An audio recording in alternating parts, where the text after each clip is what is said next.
In front of me is Realme P1 and today I would like to show you how you can operate sound recorder. Begin by opening Recorder app and clicking on those three dots at the top right corner to select settings and operate all of those however you want to. Then go back and tap on this red button at the bottom to start. As you can see, recording is on. To pause it or unpause it, use the same button. To get rid of it right away, hit cancel at the top left corner and choose don't save.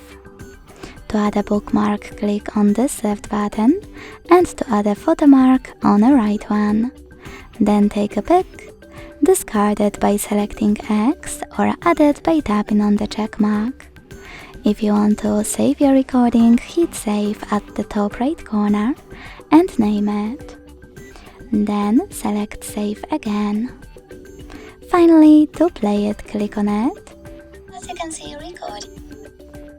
To manage it, use all of those options, and to get rid of it, hold it and tap on delete at the bottom right corner.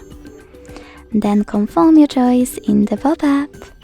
Thanks so much for watching. If you enjoyed this video, leave a like, comment and subscribe.